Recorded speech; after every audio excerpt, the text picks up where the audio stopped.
most of you have received one of these already. This is our Journey of Hope tab. Once a year, we put out this sort of update on what Greg has been up to in the last year. So this came out in November, and it tells you more about what happened in the last year with Central Asia Institute, and a little bit with Pennies for Peace as well. So I don't know if there are any questions. Yeah.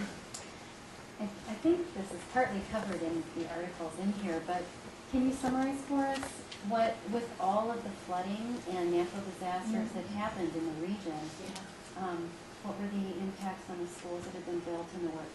You know, the work, the schools, interestingly, weren't touched at all. In fact, there's one picture, and I don't know if it's in here, but there's one picture where you can see a massive flood went by in front of a school, but the school was spared. And that actually sort of became the site. There was a meadow in front of the school, and it became the site where tents were put up, and it was sort of the community center, because it was the one place that had survived. It was kind of, there's something very moving about that when you think about it. We definitely had villages that were very affected, and we've been trying to help the communities in those villages where we have programs, taking some of the children and sending them to school in Rawalpindi so that they can continue their schooling until things get built up. These are communities that are now in huge transition. I mean, it just, it wiped everything off the map that was there. There's also the challenge right now in this northern area, just north of Gilgit, was a huge landslide, and I think it happened in January, January a year ago. It's been a year now, where it actually has created this enormous lake. It's actually drowned villages in parts of the Karakoram Highway because it was a huge, like a whole half of the mountainside came down and blocked a valley, and so then the water just started, rising behind it. And for a while there was really great concern that this wouldn't stabilize into a solid earthen mass, and at some point it would just blow, and then it would be just a torrential wave of water. That hasn't happened. It seems to be slowly opening itself up, but in the meantime, whole villages have been eaten up with that, and so Greg's trying to help in those communities as well. Travel back to some of these more remote areas has been harder because there's, now you have to get, where the Karakoram Highway ends at this landslide, you actually have to get in boats to get across this huge lake to where the river or the road starts again. So no schools directly affected, but communities, and we're trying to help. That was a long-winded answer, sorry. Yeah. How many schools have been built? 178 now, as of last fall, and the building season will start again soon. And Greg's got a hard-working staff overseas, and they are very committed to what they're doing, and so the work continues. And so far, with no impedance. Yeah. Are the Taliban still trying to attack these girls' schools? The Taliban are definitely still trying to attack girls' schools. We haven't had really any trouble with the Taliban in any of the communities where we've helped them build a school. There's probably a couple of reasons for that. Partially, the schools that we have built aren't in necessarily prime Taliban territory. They're pretty remote, and that's really Greg has basically said, look, I am going to build schools from the most remote areas towards more populated areas. That way, other nonprofits and the government can build schools from the populated areas out, and hopefully at some point we need. But I think just they're physically isolated, so they aren't as vulnerable to some degree. I also think what really supports them and keeps them safe is that it's the community schools. I mean, by the time they're built, it's really, this is not a Central Asia Institute school, although they like to make their big signs and it says, Central Asia Institute. But the community has a great sense of pride and of ownership. And so back, when was it? I forget the year. You forgive me. I can't keep track of dates the way Frank can. But you remember several years ago, there was a Newsweek article that wrote about how to sort of put pressure on prisoners at Guantanamo Bay, that the interrogators had flushed the Quran down the toilet. which ended up to be a story that was untrue, but it incited an enormous amount of violence across the Muslim world. They felt that their sacred text had been violated. And you wouldn't think that this information would get back to a village in the north of Afghanistan, but it did in Badakhshan village where Greg had just helped the community build a school. And I think it was a larger village, so they had, I think, a UN agricultural office and maybe one other office of an NGO. And the community got really upset and went into their offices and just tore them apart. And were headed for the school, which literally had had the last bit of paint put on it 2 days before. And just as the crowd kind of got to the school, a few of the community leaders got up on the steps and said, wait, stop, you know, you built the desks and you put the roof on and you built the walls. This is our school, not theirs. Go home. And they did. So I think that kind of community investment, I mean, honestly, I saw that in this country before I started working for Greg. I worked in early Head Start. And I used to have the abject poor who had no source of income, who got this incredible Montessori setting for their children for free. And then I had the working poor that had to contribute some small amount every month. And I have to tell you, it was the families that contributed a little bit of amount every month that valued it, took care of that classroom better. I mean, it's very important to think about how we create aid in this world, either domestically or internationally. So, yeah. Right. You didn't speak about teachers. Now, how do you obtain teachers? That's a great question. So, in these communities, there's a very strong sense of community, of family. It's not a place where I can say, hey, Karen, can I send you over for a year and can you teach? Which I know a lot of teachers would love to do. They really are very clan and community oriented. So what we do is we build the teacher base over time. We'll take the most educated person in that community and train them. And so it may be that for a while the most educated person has an education up to an 8th grade level. And then we continue to help them become educated and train them so that over time, because the community has to be comfortable with it, it won't work otherwise. So we work within what the community has and train it and improve it from there. Yeah. Is there any work with your organization going on other places besides Pakistan and Afghanistan? No, those are really the only 2 places. Greg has been asked a lot of times, people will say, you know, oh, you figured this out, Greg, you should do this everywhere. And he's like, no, I would hope that people become inspired, and because not everybody's going to be inspired by Pakistan and Afghanistan. And so his hope is that people will become inspired and do this in that part of the world that means the most to them, so that it's really more of he's sort of giving a template to how it can be done. Yeah. I don't know whether you want to speak about politics, but what is your opinion as to what the United States should be doing in Afghanistan? Well, I have to defer to what I hear Greg say, because really we're pretty apolitical because we just need to get the work done over there. I think Greg makes it pretty clear in his books that he believes that the move from Afghanistan to Iraq took away the focus and the funds that ultimately have caused this long-term Afghan presence that we have now.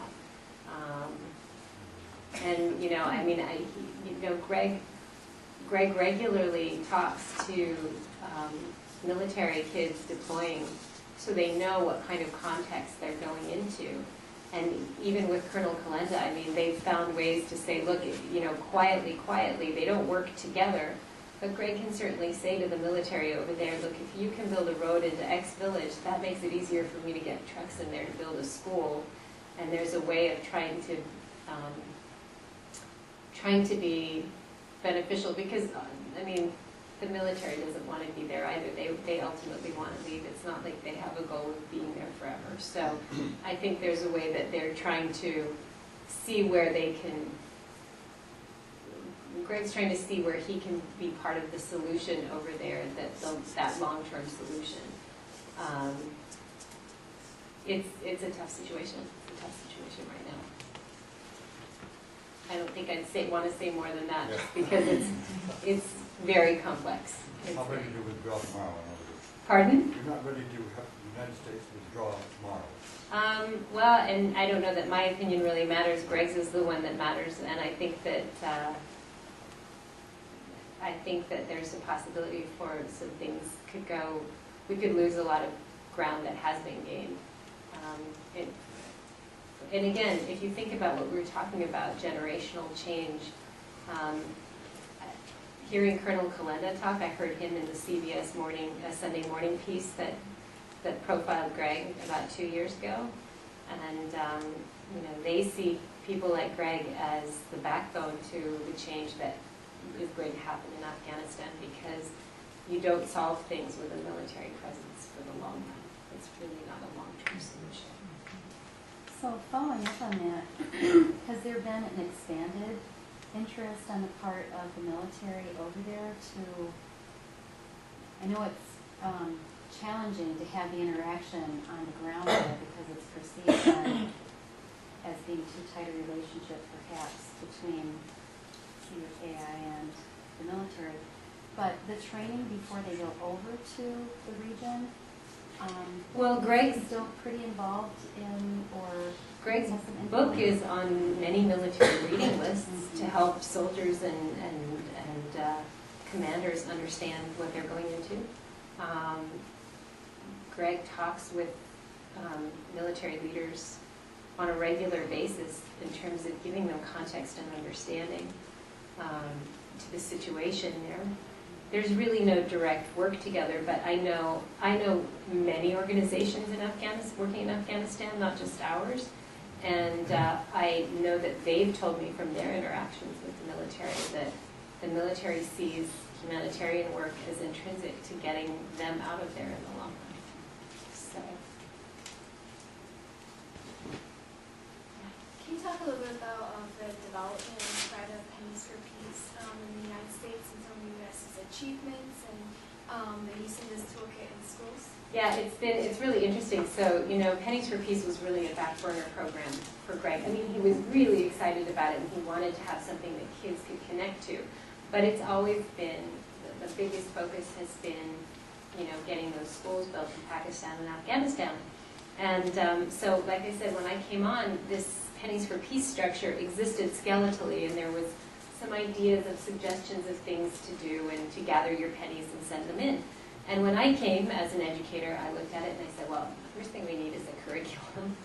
And then let's see what else. And teachers are fabulous, because teachers will let you know what they like and what they don't like and what they need. And so over the years, initially, I mean, I was very green beginning this. I chuckle now when I look back then, but those are those wonderful growing moments that you have.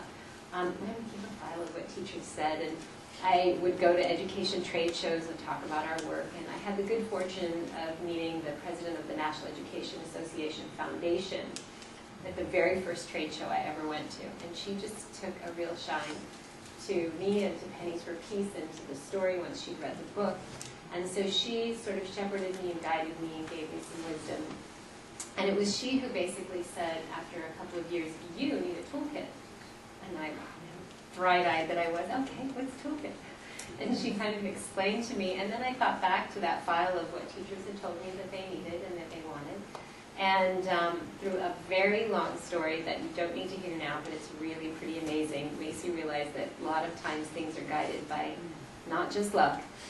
I made connections with the largest educational publishing house in the world. And so together, I used what teachers told me they needed and what I also intuitively knew they needed. And now we have in here a standards-aligned K through 12 curriculum with a rubric, assessment tool, activity reproducibles, maps. National Geographic gave us their Pakistan-Afghanistan map, and we have it in 3 different formats that you can print off.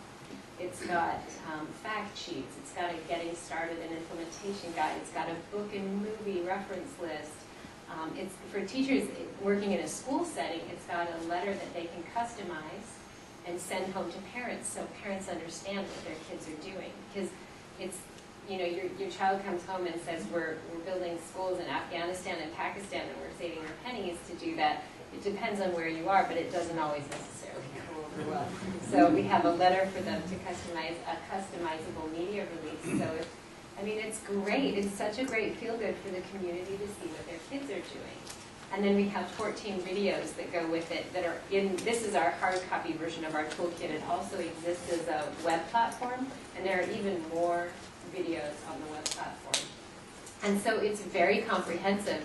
And it's interesting because we have people working I've got this great group of people in Texas, like this I don't want to call him old because he's not, and goodness knows, 70 is the new 30, I think, because Frank Duffy in Texas defines that. He called me up a few years ago and he's like, I think this is the best thing since sliced bread. I want every kid in Texas doing Pennies for Peace. What can I do? And so he started his own little Texans for Pennies for Peace group, and they are just promoting this wherever they can. What they've run into in a few districts is you can't fundraise in schools. And it's like, well, good, no problem. Like, this isn't about the money. This is about the education. This is about broadening minds and understanding and using that natural interest that kids have to understand their world. And so what we've said, and Frank and I have gotten really good when we're talking to school districts, it's like, hey, it's great, don't do the fundraising. Or if you want to do the fundraising, donate it to your own school library and buy some more books or something. You don't need to do that, but use the curriculum, use the education. And the curriculum is tied to the 3 books, actually now 4, soon to be 6. So there's 3 cups of tea, and they're all in the back here.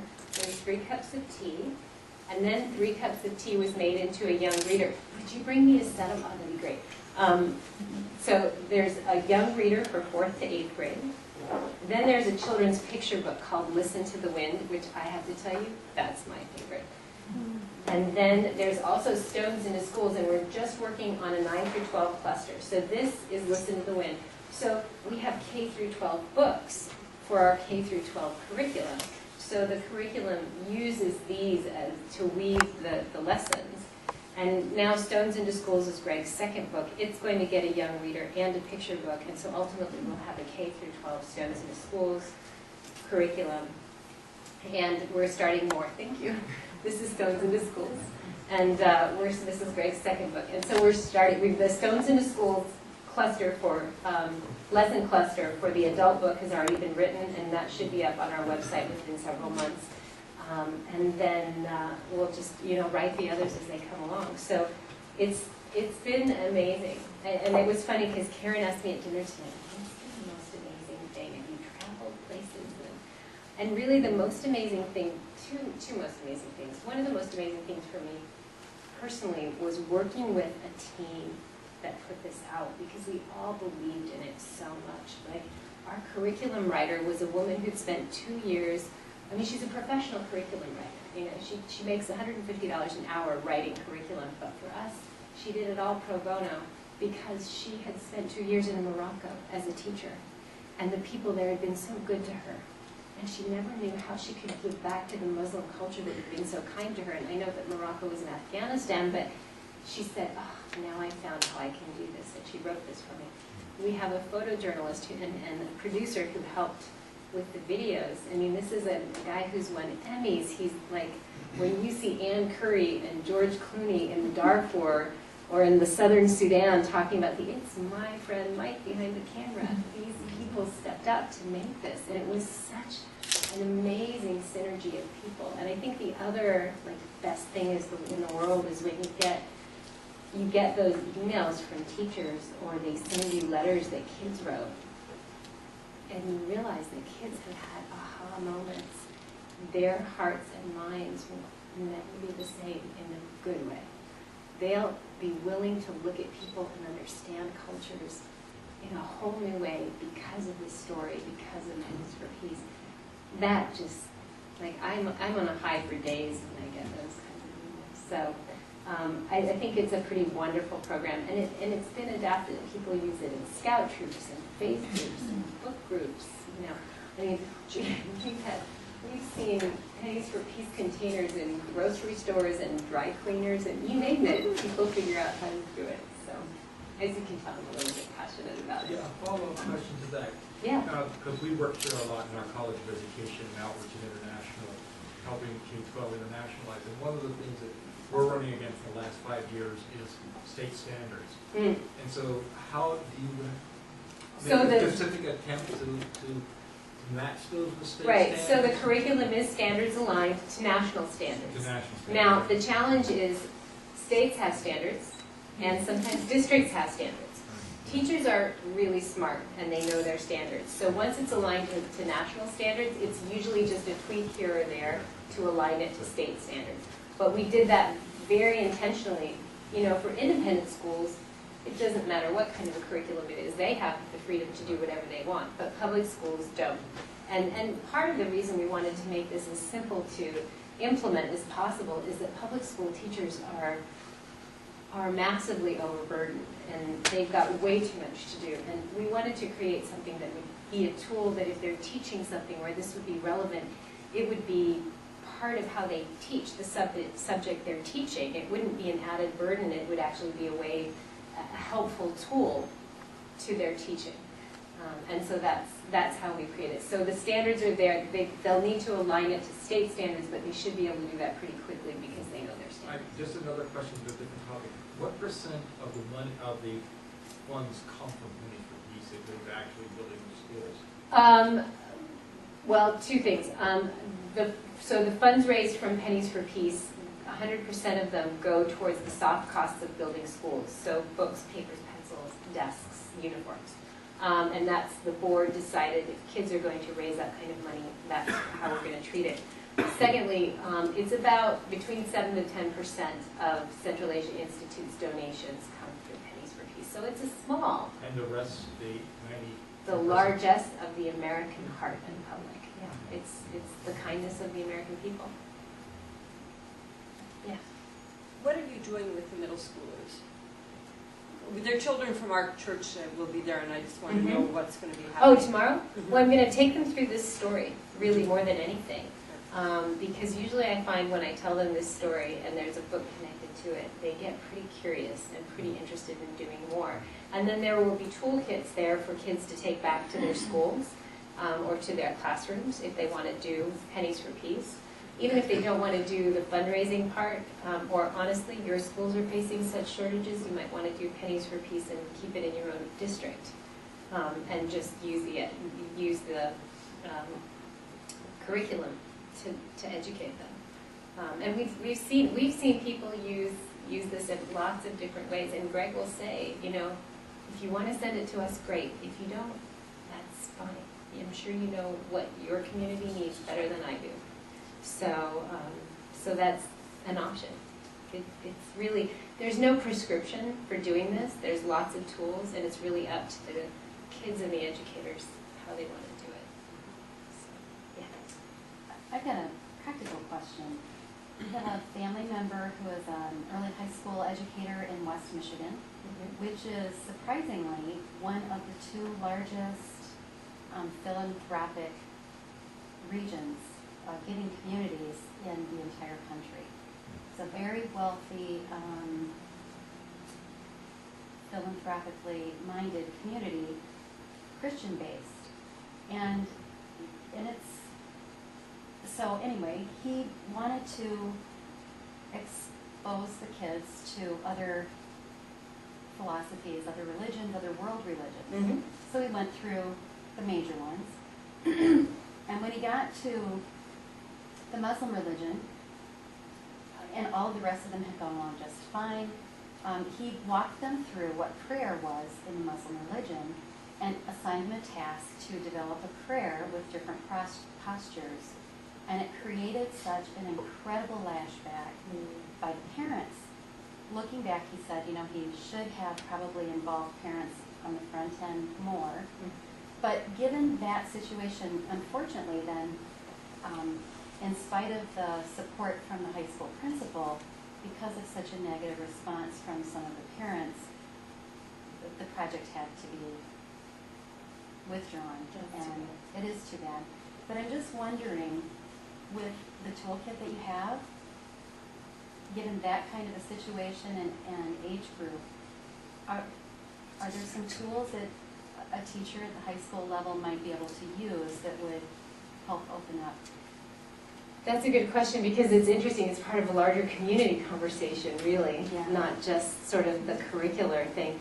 I mean, one thing comes to mind, that's part of the reason why we created this customizable letter, so that the school could inform the parents, because for a lot of people it's black and white, and if it's Muslim it's bad, and if it's, you know, if it's Christian it's good. That's just a gut reaction for a lot of people right now. Part of the reason, you know, I feel so passionate about this is because it puts a face. And there's actually a little girl in the Pennies for Peace she's a high schooler. She's actually now off in Nepal somewhere doing development work. She was a high schooler when we filmed her. And she talks about how Greg gives faces to these people that we don't normally learn about. And, you know, if anything,